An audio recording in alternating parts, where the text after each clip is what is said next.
Fala comigo, pessoal, sejam bem-vindos a mais um vídeo aqui do Wall Street Reage. E um dos temas mais polêmicos que a gente tem visto recentemente tem sido a entrada da BYD no mercado brasileiro. E existem algumas pessoas que são a favor dos carros elétricos, outras que são contra. É por isso que eu resolvi trazer mais esse corte aqui lá do Market Makers. Vou deixar o episódio aqui na descrição para vocês, se vocês quiserem acompanhar. Vamos ouvir um especialista falando sobre esse mercado aí dos carros elétricos, principalmente puxado pela BYD aqui no Brasil. Vamos lá. Do que a BYD fez de redução de imposto, de importação, né, de veículo elétrico, e aí teve essa, parece que uma carta ali das montadoras concorrentes, da Volkswagen. Como é que tá esse imbróglio aí? O que você tá achando dessa situação? Olha, eu importo o veículo. Eu importo o veículo. Então, para mim, a alíquota de imposto. Pessoal, para quem não sabe, o Sérgio Habib é um grande especialista em carros, ele é presidente lá da JAC Motors, tá? Acabei nem fazendo a apresentação dele. Ele fez lá uma participação lá no Market Makers, vamos ouvir. Importação não é uma coisa boa.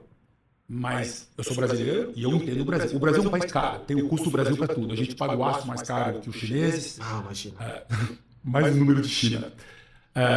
O Brasil produz 30 milhões de toneladas por ano de aço. 30. Estados Unidos 100, Alemanha 110, Japão 120. Sabe quanto faz a Índia? A China? 1,250. Meu Deus. 1,250. Onde é que vai ser mais barato? Salário lá de montador agora é mais ou menos quase o mesmo salário que aqui. Os salários subiram bem. Mas lá, outra pergunta que a empresa chinesa faz no Brasil é: não dá para pagar o pessoal em dinheiro e economizar imposto? Eles fazem essa pergunta para o consultor. O diretor do banco, porque eles não confiam nas respostas. O diretor do banco fala, não. Mas eles perguntam. Ou seja, é para você entender como lá o salário não tem nenhum imposto em cima do salário. Tem 10% de imposto em cima do salário. A gente tem 60% em cima do salário. Mas o que acontece no Brasil? No Brasil, você tem um custo do Brasil. Você não pode deixar qualquer montadora trazer um carro desmontado, pintado, com ar do pneu chinês, entrar no Brasil pagando a alíquota reduzida. Não tem cabimento uma coisa dessa, gente. A Anfávia está totalmente certa. Totalmente certa. Bota uma alíquota de importação. Hoje a gente paga 35 e elétrico vai ser 35 daqui a alguns meses. Que é o que é. Eu posso achar alto, posso achar baixo, mas é a regra do jogo. Agora, você trazer carro desmontado, pintado, onde até o banco está dentro do carro, gente, cadê emprego no Brasil? Então, a Volkswagen, a Fiat, sei lá o quê. Eles fazem máquina, eles compram aço no Brasil, eles compram tinta no Brasil, compram banco no Brasil. Cada um só procura resolver o seu próprio problema, né, gente? Porra, vamos reduzir a porcaria do imposto, caceta. Compram tudo no Brasil, que custa mais caro. E a outra montadora vem, traz tudo da China, o carro prontinho. A inauguração da fábrica da BYD, gente, o Boris Feldman, que é um jornalista super respeitado, que eu conheço bem, ele é mineiro, ele fala aquilo lá, ele deu a inauguração da BYD o nome Prêmio Melancia. Sabe por quê? Porque só tem semente. Todo mundo mente. Ele fala isso, não sou eu. Então é assim, você inaugura e você não tem uma máquina. Aço chinês, pintura chinesa, vidro chinês, pneu chinês, ar chinês, porque hoje o pneu já vem montadinho para economizar. Ou seja, não dá. Nós temos no Brasil alguma coisa que se chama processo produtivo básico, que é você estampar um carro, você soldar um carro, você pintar o carro, você montar o carro, controle final, etc. Tem que ter. Então, a montadora, a Anfávia, está completamente certa. E você sabe por quê? Tem uma coisa interessante que a gente está no mercado financeiro, é o seguinte. De maneira geral, as montadoras no Brasil não ganham dinheiro. Porque a carga tributária em cima do carro é muito alta.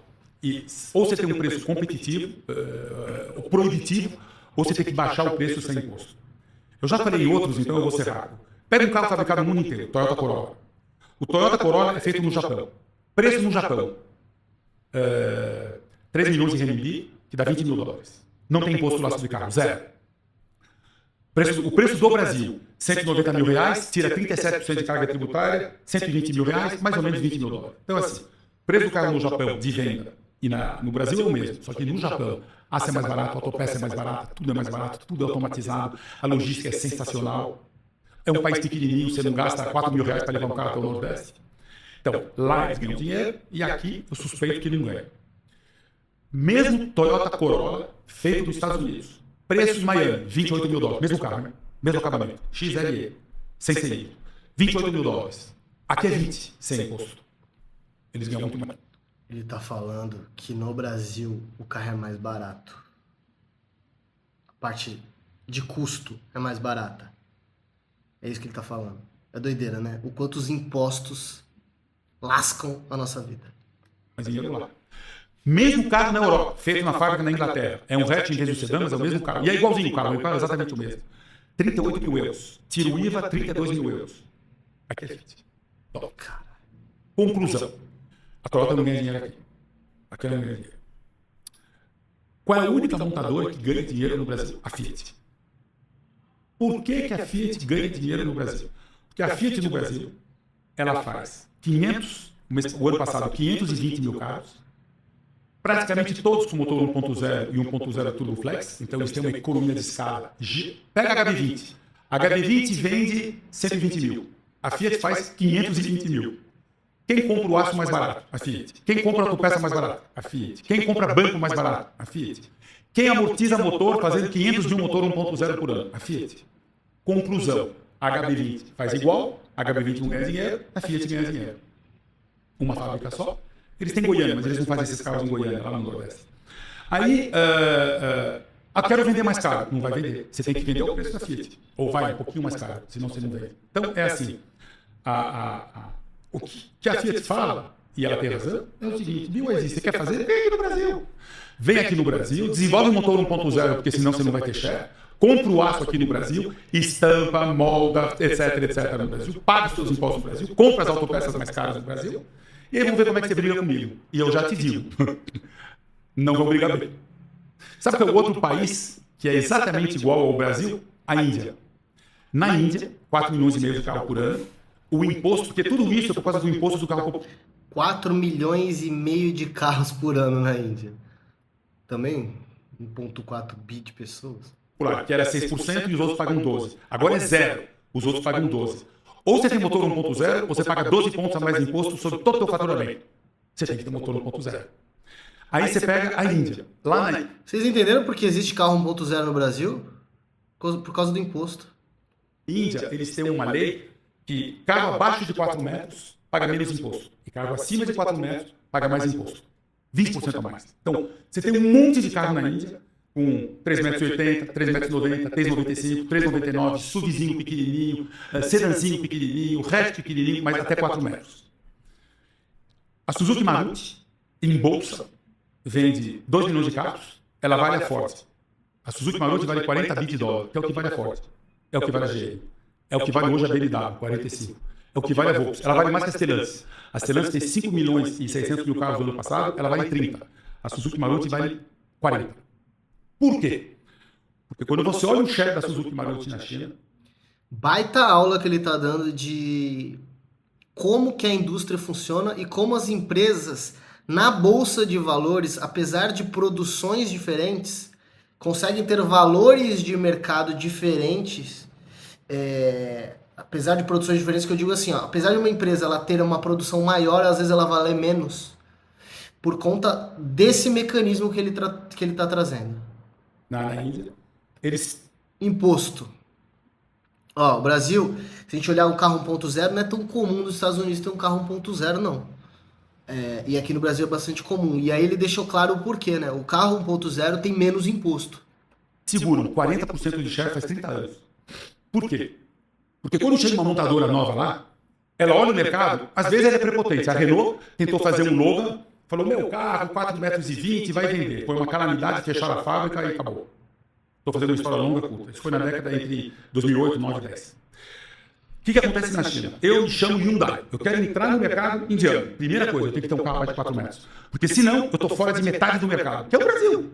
Se você não tem um motor 1.0 Turbo Flex, você está fora de metade do mercado brasileiro. E esse motor é uma jabuticaba. Você só vai vender no Brasil, por causa do IPI, que é o imposto. O mercado de carros no mundo é controlado pelo imposto. Então, o que acontece? Todo mundo que chega na Índia lança carro abaixo de 4 metros, só que eles fazem 100 mil, 200 mil, 300 mil, e eles fazem 2 milhões. Conclusão, eles ganham dinheiro e todo mundo perde dinheiro. E eles seguram 40% de cheque, que nem a Fiat segura 21% de cheque faz 30 anos. A Fiat tem Ou seja, a 15% posição da Fiat no Brasil, não Félix, a posição da Fiat no Brasil é muito forte e vai continuar muito forte. Quase um Não quarto. tem jeito.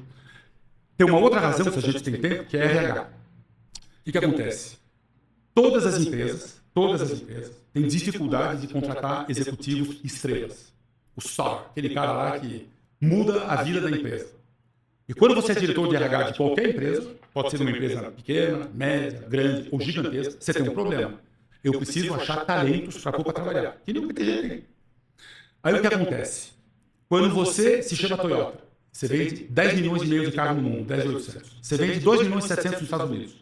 Onde é que vai ter o melhor executivo? O teu melhor vai no Japão. 1 milhão e 700 de carro por ano, 40% de market share. Onde você mais ganha dinheiro é no Japão. Aqui você coloca o melhor. Seu segundo melhor vai para os Estados Unidos. Teu terceiro melhor vai para o Sudeste Asiático. 1 milhão e pouco de carros por ano. Teu quarto melhor vai para a Europa. Teu quinto melhor para a Inglaterra. Teu sexto melhor para a França. Teu sétimo melhor para a Alemanha. Quem você traz para o Brasil? Você não traz o teu melhor executivo, porque esse está na China. Teu segundo melhor está nos Estados Unidos. Teu terceiro melhor está na China. A Toyota vende 1 milhão e pouco, 1 milhão e 500 no carro na China. Então, Caraca, velho! Que loucura! Gente, você vê por que é difícil você ver algumas empresas crescerem no Brasil, o quanto o governo atrapalha, e aí você... A cadeia do negócio ela vai se empilhando para você não conseguir nem ter talento dentro do Brasil por conta da porra do imposto. é assim, quem está no Brasil administrando essas montadoras no dia a dia, não é o top tier da montadora. Nem a Volks. A Volks faz 9 milhões e meio de carro, faz 400 mil no Brasil. Top tier está aqui. Então o que acontece? A Fiat, o ano passado, vendeu 1 milhão e 200 mil carros, 520 mil no Brasil, 185 na Itália, 35 na França, 85 na Alemanha. Onde é que está o melhor executivo da Fiat no mundo? Aqui. Empresa feita de gente, não de produto. Então, isso ao longo dos anos fez com que a Fiat fosse uma empresa aqui extremamente eficiente e assim, ninguém consegue brigar com eles aqui por causa do motor 1.0. Se mudar imposto, aí é outra história, mas o imposto não vai mudar tão cedo. Não vai mudar tão cedo. Se você gostou desse corte, certamente vai gostar. Caraca, pessoal, que maluquice, velho. Olha, confesso que eu não tinha assisti aqui com vocês e fiquei surpreso, hein? Olha o quanto o imposto atrapalha a indústria automotiva. É maluquice. Você vê, ele falou do Toyota custando 20 mil dólares no Brasil, sairia um pouco mais de 100 mil reais em termos de custo, né? Estamos falando de um Toyota novo, um Corolla novo. Hoje um Corolla novo, eu acho que tá no mínimo 170, 180 mil reais. Vocês podem até falar nos comentários aqui o valor atualizado. Ou seja, 80% do custo, às vezes 100% do custo. Quando a gente olha para a carga tributária, né? Vocês vão falar, mas essa diferença é lucro, não é imposto. Se ele está falando que a empresa praticamente não tem lucro, ou que tem lucro, tem uma margem muito baixa, a gente está falando de um carro que pode chegar a 70%, 80% só de imposto, tá? É pesado, é pesado. Bom, deixa a sua opinião aqui nos comentários, tá? Tamo junto, grande abraço, vou deixar esse outro vídeo aqui para vocês continuarem me acompanhando.